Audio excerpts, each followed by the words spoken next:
Yuhannas, hei manusia. Kalau manusia itu kakak antum saja atau tetangga antum juga? Halo? Halo?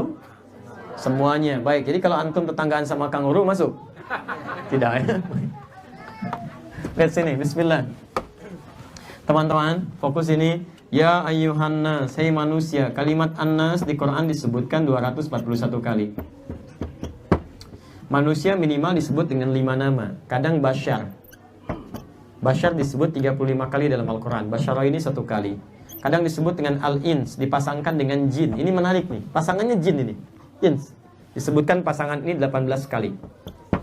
Ya ma'syaral jinni wal ins, wa ma khalaqtal jinna wal ins. Kemudian insan, Al-Insan, disebutkan 65 kali dalam Al-Quran, di 63 ayat, di 43 surah berbeda. Kemudian disebutkan dengan Bani Adam atau Dzurriyyah Adam, disebutkan 7 kali dalam Al-Quran. Dan ini disebutkan Nas 241 kali.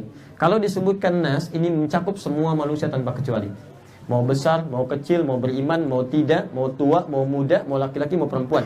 Sepanjang bernama manusia, mau pintar, mau dianggap kurang pintar dan sebagainya, sepanjang manusia, berlaku hukum ini. Ittaqu rabbakum, tingkatkan takwamu kepada Rabbmu. Alladzi khalaqakum min nafsin wahidah, yang telah menciptakan kalian dari jiwa yang satu, bersumber dari Adam yang sama. Karena itu disebut dengan Bani Adam.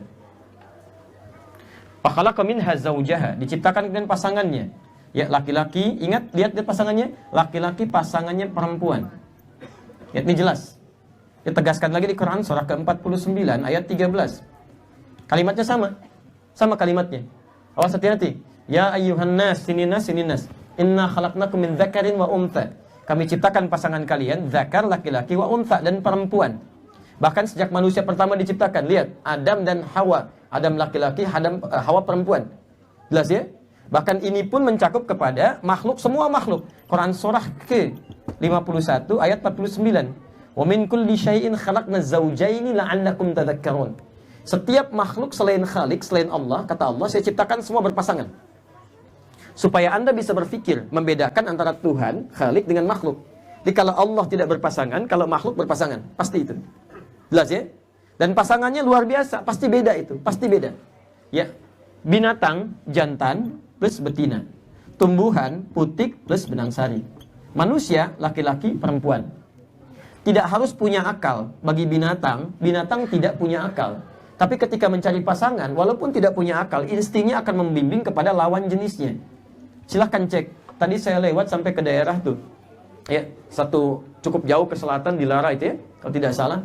Baik, kemudian kami lihat biri-biri dan sebagainya. Tapi sampai hari ini yang jantan kalau datang syahwat ya cari betina. Saya katakan tidak ada penemuan ilmiah menyatakan bahwa jantan, ada kambing misalnya, jantan nunggu jantan lagi, betina nyari betina lagi. Sampai hari ini belum ditemukan istilah kambing homo, sapi lesbi, itu nggak ada.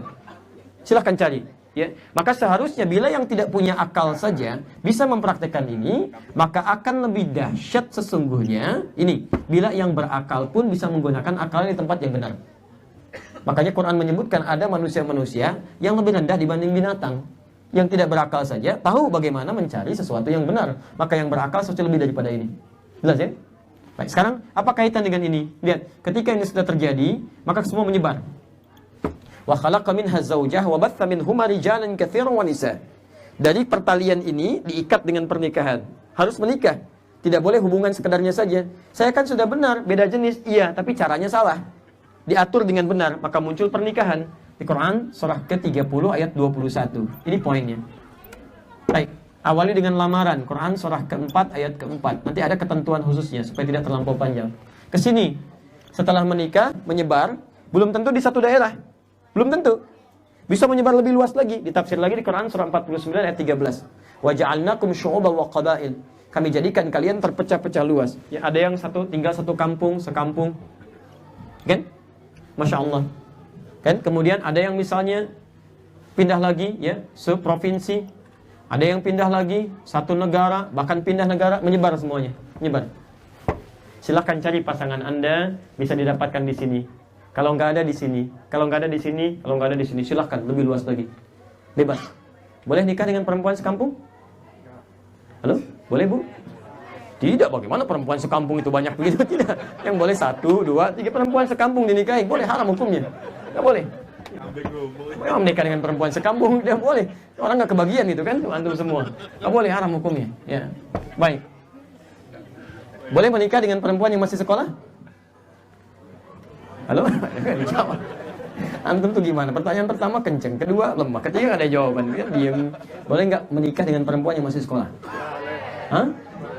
Itu tidak sopan. Tunggu pulang dulu baru nikahnya. Antum masih sekolah diminta nikah. Ada aja.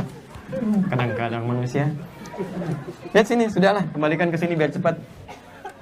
Intinya menyebar. Indonesia saja sudah ada masuk 13.677 pulau. Ini, bayangkan.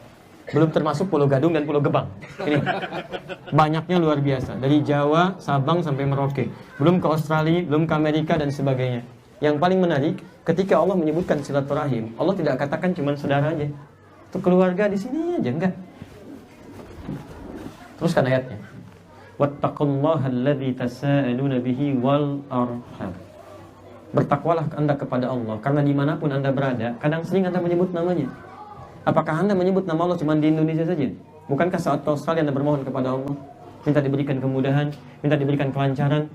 Anda datang di satu tempat, ingin diberikan kelancaran oleh Allah, tapi nggak membangun silaturahim dengan lingkungan sekitar Anda. Bagaimana rezeki bisa datang pada Anda? Anda gaulnya dengan saudara Anda aja, Anda tinggalnya di sini. Tetangga Anda orang Australia, tetangga Anda orang Italia. Sementara Anda telepon-teleponan juga dengan saudara Anda aja. Gaulnya ke situ aja, ke sini nggak pernah ngobrol, sini nggak pernah nanya. Bagaimana Allah bisa menurunkan rahmat pada Anda, rezeki lewat Anda, kalau Anda tidak pernah membuka silaturahim dengan sekitarnya? Maka di sini bisa diartikan dengan siapapun dan dimanapun Anda hidup, bukalah kemudian peluang untuk berkomunikasi. Silah itu bangun hubungan yang kuat. Ayo bangun kuat. Ayo Anda punya lembaga apapun, coba cek lembaga yang lainnya. Bangun komunikasi. Dengan hubungan yang sangat kuat ini akan menguatkan eksistensi Anda juga. Ya, Allah. Silakan datang bisa temui. Di sini ada perwakilan dari kepolisiannya, saya dari pemerintahannya dan sebagainya. Ada silaturahim. Kalau dalam bentuk yayasan, bentuk yang lainnya, Anda pengusaha, silaturahim dengan penguasa yang lainnya lagi. Hubungan yang kuat, erat. Tapi ingat, bukan sekedar hubungan, tapi diikat dengan ini, rahim. Dengan cara yang sangat elegan, penuh rahmat, sifat bijak, sifat sayang. Jadi kalau bangun hubungan tuh kalau mau baik, dibangun dengan cara yang indah. Jangan kasar, jangan karena Anda sikap rendah, karena Anda punya kedudukan, terus perlakukan orang lain dengan cara yang tidak semestinya. Kedudukan itu cuma ditukar aja. Mentang-mentang kedudukan ada di atas, orang lewat nggak antum senyumin, kecuali dia senyum duluan, nggak mau nyapa, kalau nggak disapa duluan tuh apa? Nah ini pada siapapun, dimanapun Anda tinggal, ini bangun ini tanpa kita batasi satu dengan yang lainnya.